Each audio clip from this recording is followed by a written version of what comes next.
ये कथा स्तुत्यात्मक है, इसमें अनेक स्तुतियां हैं, देवगणों की स्तुतियां, मरुदगणों के द्वारा, ब्रह्मा के द्वारा, लोकपाल दिक्पालों के द्वारा, सिद्ध चारण मुनियों के द्वारा,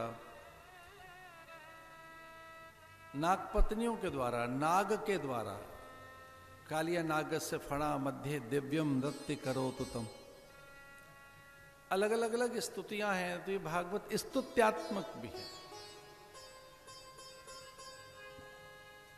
हमारे हर ग्रंथ में भगवान की स्तुतियां हैं,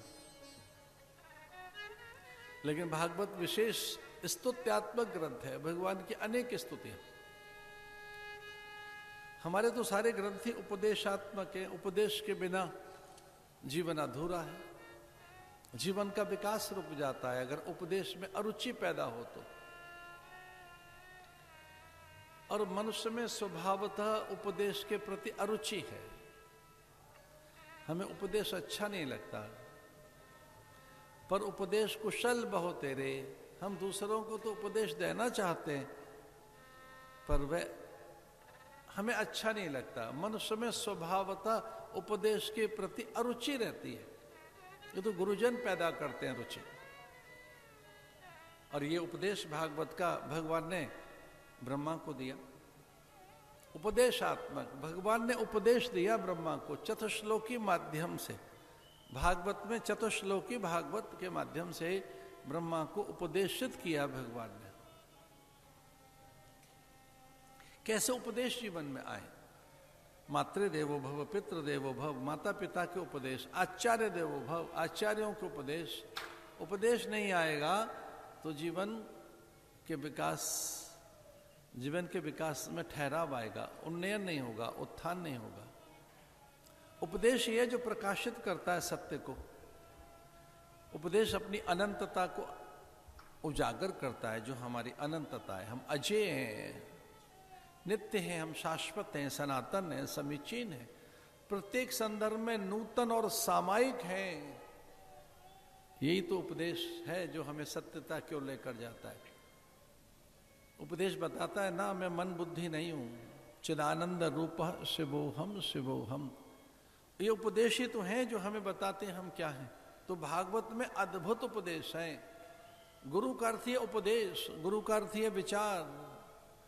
गुरु यहां से आरंभ करता है कि ये मैं नहीं हूं, मनोबुद्धि अहंकार चित्तानि ना हम ना अहम, मैं ये नहीं हूं, मैं क्या क्या नहीं हूं, फिर जो बचा हुआ है वो मैं हूं। मैं रंग रूप काय कलेवर, गति मति गुण धर्म प्रकृति स्वभाव, ये भुजा वक्षस्थल नासिका कपोल चिबुक और रंग रूप, ये कुल गोत्र जाति वंश परंपरा में उलझी चेतना, ये देह मैं नहीं हूं, ये मैं नहीं हूं। न मैं जाति भेदा, न मैं मृत्यु शंका, न पुण्य हूं न पाप हूं। ये जो उपदेश है यही बड़ी संपदा है। इसलिए सबसे बड़ी संपदा ज्ञान ही है, और ज्ञान के बाद फिर आप यही रह जाते हैं। तेने ब्रह्महरा आदि कवय मुह्यंत यत सूर्य, फिर आप यही तो रह जाते हैं। तो ज्ञान में आप रह जाते हैं, कुछ और नहीं रहता, बाकी चीजें चली जाती हैं, कुछ और बचता ही नहीं। ऐसे उपदेश, उपदेशात्मक। और चौथी बात बताई गीतात्मक। श्रीमद् भागवत में अनेक गीत हैं, भ्रमर गीत, वेणु गीत, युगल गीत, गोपी गीत।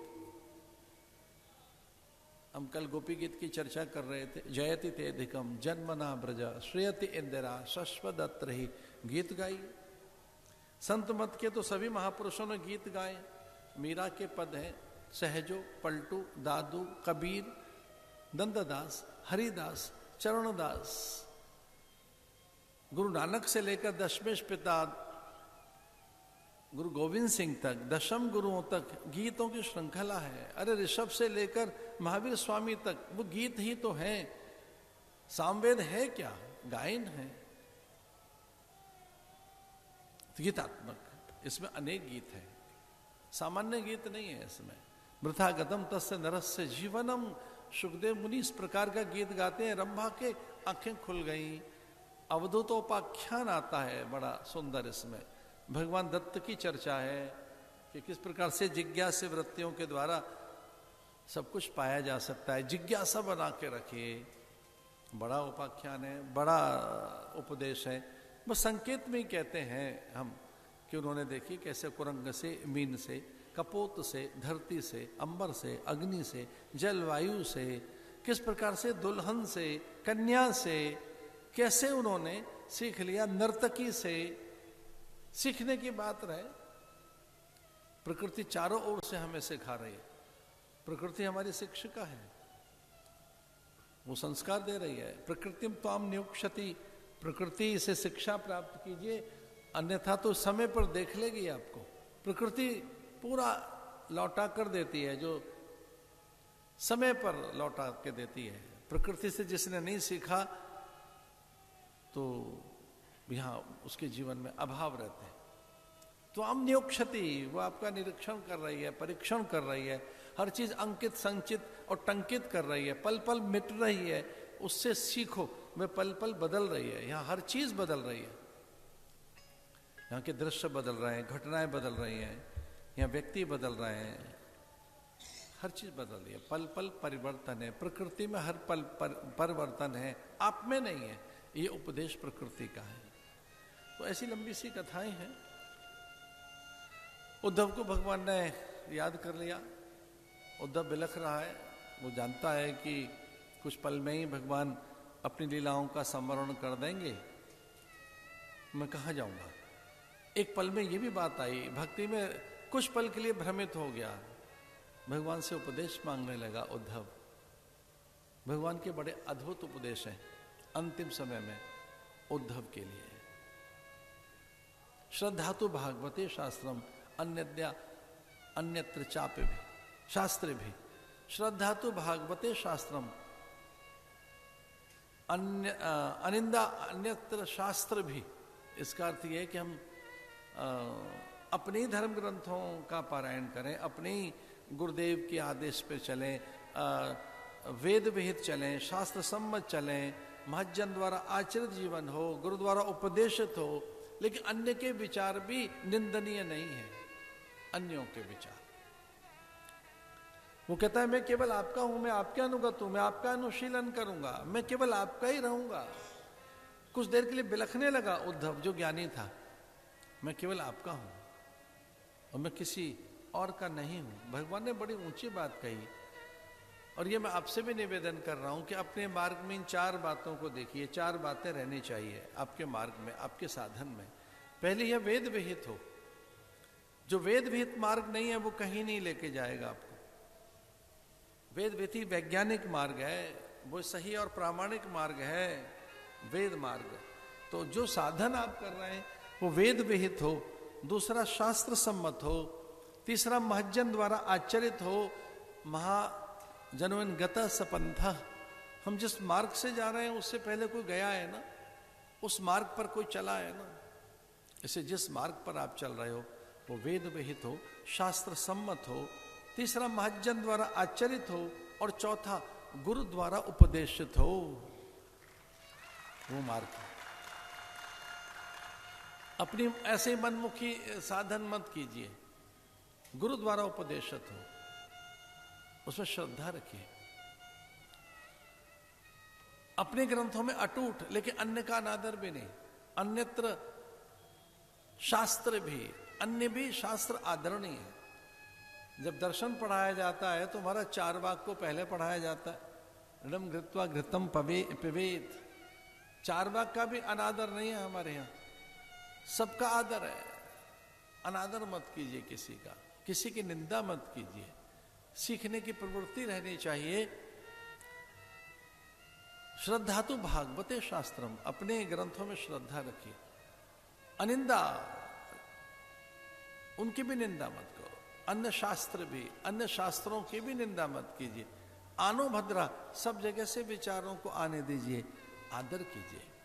उद्धव के ये उपदेश है, उद्धव के लिए भगवान के।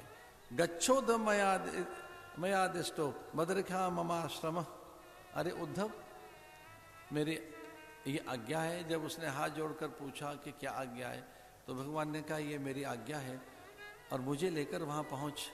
तो बिलख रहा है कि चूंकि भगवान धीरे धीरे अपनी प्रकाश, उनके पूरे अंग प्रत्यंगों से प्रकाश निकलने लगा। उद्धव ने देखा उनके रोम रोम में से, नख से, त्वचा से, उनके नेत्रों से चारों ओर से दिव्य प्रकाश निकल रहा है और सभी तत्वों में वो समाहित हो रहा है।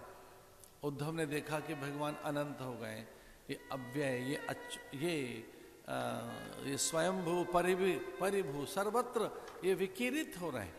भगवान के शरीर में से अद्भुत अंग, उनके अंगों में से अद्भुत प्रकाश, विद्युत वर्ण जैसा एक ऐसी आभा, एक अद्भुत दीप्ति, एक दिव्य नवलता, और वो सर्वत्र समय बिखरती हुई दिखाई दी। भगवान अपनी लीला संवरण कर रहे हैं। और उस काल में उद्धव हाथ जोड़कर कहने लगा कि आप अनंत हैं, सब में हैं, सर्वव्यापक हैं, सर्वम खलविदम ब्रह्म, आप तो सभी में हैं, सब आप हैं। ईशावास्य इदम सर्वम यत् किंचित जगत्याम जगत, सब में आप हैं। हे देव, कुछ आपसे अलग नहीं है, पर मेरे लिए आदेश। तो भगवान ने कहा, देख ये मेरा आदेश है। तो भगवान के शरीर में से एक दिव्य प्रकाश विकिरित हुआ चारों ओर, और भगवान ने कहा ये भागवत ज्ञान है, इसे ले। उस पोथी को मस्तक पे रखा उद्धव ने और चल पड़ा बद्रिकाश्रम की ओर। इत्यादष्टा मया लब्धा इच्छा लकरंदया विदूता शेष कलमशः, ऐसा आता है। सुशीला सतनेन्द्रिय,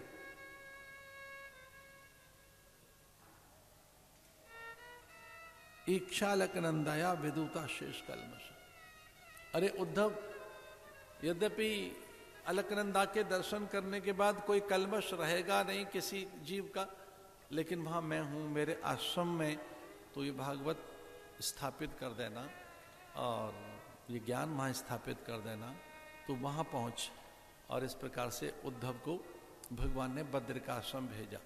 जो बद्रिकाश्रम में जाते हैं उन्हें इस बात का ज्ञान भी है कि भगवान का श्री विग्रह तो वहीं स्थापित रहता है, पर उत्सव मूर्ति के रूप में उद्धव की मूर्ति जाती है पांडुकेश्वर, जोशी मठ, भगवान नहीं जाते हैं। भगवान की वो उत्सव मूर्ति हैं, वो ज्ञान मूर्ति हैं, विचार मूर्ति हैं, वो भगवान के प्रतिनिधि हैं। भगवान ने आदेशित किया कि तू पहुंच बद्रिकाश्रम में।